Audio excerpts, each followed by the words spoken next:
कारमिनाल की बहुत सारी असलियत, बहुत सारे राज जो है वो वलीद के सामने खुलकर आ चुके हैं। वलीद को इस बात का पता लग चुका है कि भाई मिनहल को तलाक हो चुकी है। तो क्या अब ये जो पत्थर दिल लड़की है इसे वलीद के साथ शादी करने के लिए तैयार हो जाएगी, क्योंकि इसे मोहब्बत के नाम से ही यकीन मुकम्मल तौर पर उठ चुका है। जो माँ होती है ना, उसे वलीद को परेशान नहीं देख सकती, क्योंकि वलीद हर वक्त उदास रहता है, मिनहल के बारे में सोचता रहता है। तो इसी वजह से माँ से ये चीज़ें बर्दाश्त ही नहीं हो रही कि इससे मेरा जो बेटा ऐसा क्यों कर रहा है, या इसके साथ ऐसा क्यों हो रहा है। जो हनान होता है ना, इसकी अब नज़र हमारी मिनहल के ऊपर आ चुकी है और इसे छेड़ने की कोशिश करेगा और सारा जो इल्ज़ाम होगा इसे मिनहल के ऊपर आ जाएगा। आने वाले साथ में आप लोगों को दिखाया जाएगा कि काफ़ी टाइम के बाद जो मिनहल होती है उसे कॉल करती है वलीद की माँ को, इसके साथ बातें करना शुरू कर देती है और कहती है कि आंटी जी।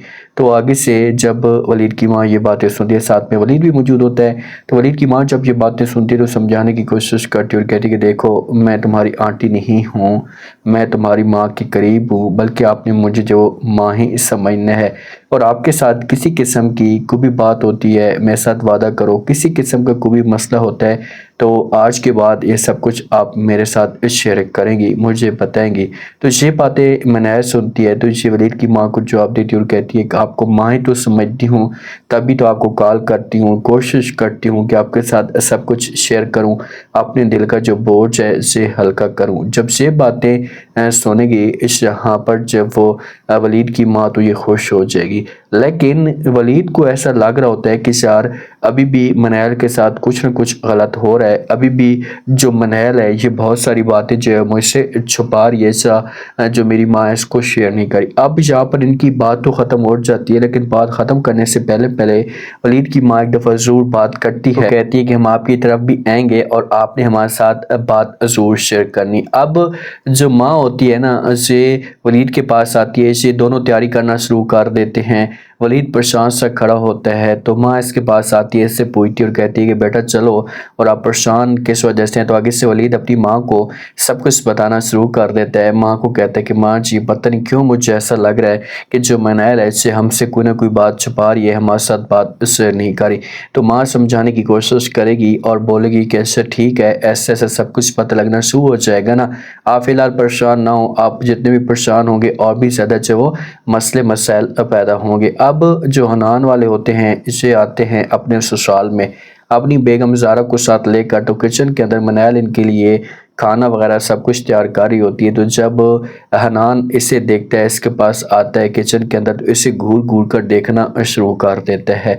जब इसे घूर घूर कर देखता है, अब इसकी हरकत, इसकी सोच तो नेगेटिव होती है और मिनहल को इस बारे में कुछ भी नहीं पता होता। और जब ज़ारा देखती है तो ज़ारा जो होती है ये शोर मचाना शुरू कर देती है और ये आती है कि हनान, हनान तुम यहाँ क्या कर रहे हो। और दूसरा ये मिनहल के ऊपर भी आती है, पहले मिनहल के ऊपर प्रेशर डालने की कोशिश करती है। अब हनान तो पानी निकालना शुरू कर देता है, मिनहल के पास आती है, मिनहल को कहती है कि मिनहल तुम्हें शर्म तक नहीं आती कि इसे जो हनान है इसे तुम्हारा भाई है और तुम इसके सामने कैसे खड़ी हो।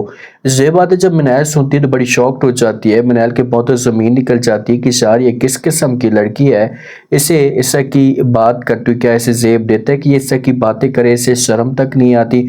क्योंकि मिनहल के दिमाग के अंदर कुछ भी ऐसा नहीं होता ना, ये तो हनान को भाई समझती है, लेकिन ऊपर से ज़ारा जो वो औरत की बातें करना शुरू कर देती है कि तुम इसके सामने इससे ही नहीं आना चाहिए। अब फिर हनान को कह रही कि तुम यहाँ पर क्या कर रहे हो। तो आगे से जो हनान होगा इसे जवाब देगा और कहेगा कि मैं तो पानी पीने के लिए आया था, पानी पी रहा हूँ और यहाँ से जो वो चला जाऊँगा। बात तो यहाँ पर जो किसी तरीके से टाल मटोल हो जाएगी, लेकिन मिनहल को गुस्सा आना चाहिए। मिनहल जहाँ पर इसे जवाब दे और बोले कि भाई मुझे इस बारे में कुछ भी नहीं पता, किसी जहाँ पर क्या करने के लिए आया था, मैं तो अपना काम कर रही हूँ, अपना काम करके जो वो चली जाऊँगी। आप इसे समझाएं, इसके साथ बात करें कि अगर यहाँ पर आता है तो बता कर आया करे, मुझे तो कुछ भी नहीं पता था कि ये जहाँ पर आया हुआ था ऐसा नहीं। तो फिर जाकर जो वो ज़ारा को चुप लग जाएगी। ज़ारा को इस बारे में सोचना चाहिए कि से जो बंदा है से मेरे साथ वफा करने वाला नहीं है।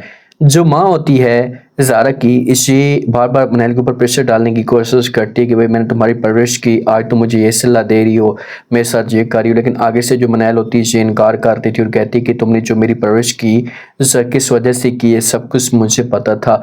थोड़ी देर के बाद वलीद और वलीद की माँ आ जाते हैं, इसे गपशप करना शुरू कर देते हैं। इसे इतने में मनैल भी आती इनके लिए चाय वगैरह लेकर आती है और जैन की माँ को समझाने की कोशिश करते हैं। वलीद बात करता है कि आप प्लीज़ जो वो जैन के साथ बात करें, उसे समझाएं कि जो कुछ भी मनैल के साथ कर रहे हैं इससे गलत कर रहा है, उसे दूसरी शादी अगर करनी थी तो इसे बता तो देता। जब ऐसा की डिस्कस चल रही होती तो मनैल आती है और मनैल वलीद वालों को जो चुप कराने की कोशिश करती है और कहती कि खुदा के लिए चुप हो जाए, मेरा अब उसके साथ किसी किस्म का कोई भी ताल्लुक नहीं है, उसने मुझे तलाक दे दी है। तो ये अल्फाज जब वलीद सुनता है तो वलीद के ऊपर ये अल्फाज तूफान बनकर गिरते हैं। वलीद को समझ तक नहीं आती कि ये सब कुछ कैसे और क्यों हो गया।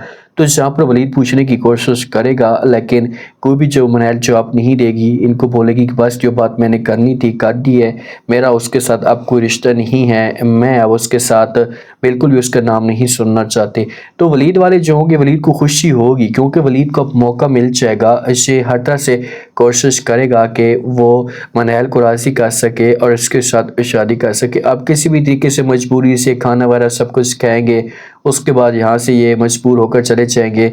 माँ जो होगी इससे बात करेगी वलीद की, मनैल को बोलेगी कि अगर तुम मुझे अपनी माँ समझती हो तो मैं आपको ये कहूँगी कुछ टाइम के लिए आप मेरे पास आ जाए, वहाँ पर आप मेरे साथ रहें। मनैल जो कि से इनकार कर देगी और कहेगी कि बस मैं वहाँ पर नहीं आना चाहती, मेरा वहाँ पर किसी किस्म का कोई भी जब वो नहीं है और कोई अपना नहीं है, तो इसी वजह से मैं जो आपसे रिक्वेस्ट करना चाहती हूँ। अब जब ये लोग यहाँ से चले जाएंगे तो उसके बाद जो ज़ारा की माँ होगी इनके ऊपर बातें करेगी, इनको ताने देगी, मनैल के ऊपर प्रेशर डालेगी कि भाई आखिरकार आपने जो इंसल्ट करवाई दी, मैंने आपको कितनी दफ़ा कहा था कि इसमें आपकी अपनी बेइज्जती होगी, आपने किसी किस्म की कोई बात शेयर नहीं करनी, लेकिन आपको ज़रा भी इस बारे में एहसास नहीं हुआ और आपने ये बातें शेयर कर दी। अब बताओ कि क्या होगा। तो ये बातें मनैल सुनेगी तो ये जवाब देगी और कहेगी कि जो कुछ भी होना था वो तो हो चुका है, अब कुछ रहा ही नहीं है, तो इसी वजह से मेरे साथ आप इससे की बातें मत करें, मुझे इस बारे में कुछ भी नहीं पता और नहीं मैं इस टॉपिक पे बात करना चाहती हूँ। तो यहाँ से मामला जो होंगे इसे बिगड़ना शुरू हो जाएंगे। जब वलीद घर जाएगा तो माँ को मजबूर करेगा, माँ को बोलेगा कि माँ जी अच्छा मौका सही है, मैं चाहता था, मेरी ख्वाहिश थी कि मैं उसको अपना लूँ, तो अब वक्त आ चुका है, तो आप किसी भी तरीके से बात करें, मनैल को राज़ी करने की कोशिश करें कि वो मेरे साथ शादी करे। लेकिन मौके पे तो मनैल का इतना दिल पत्थर बना हुआ होगा किसी कोई बात नहीं मानेगी, इससे इनकार कर देगी। वलीद कई दफ़ा समझाने की कोशिश करेगा, इससे बोलेगा कि आप प्लीज़ बात को समझे, लेकिन मनैल बोलेगी कि भाई मुझे मोहब्बत से अब से यकीन ही नहीं रहा, जिस हिसाब से मुझे धोखा मिला है तो आप भी तो मर्द हैं और आप भी तो मुझे धोखा दे सकते हैं। अब देखते हैं कि वलीद वाले किस तरह से राज़ी करने की कोशिश करते हैं मनैल को। अगर राज़ी होती तो क्या इन दोनों की जो वो शादी हो जाएगी। लास्ट में आप लोगों ने बताना है और सब्सक्राइब भी लास्ट में कर देना है। शुक्रिया।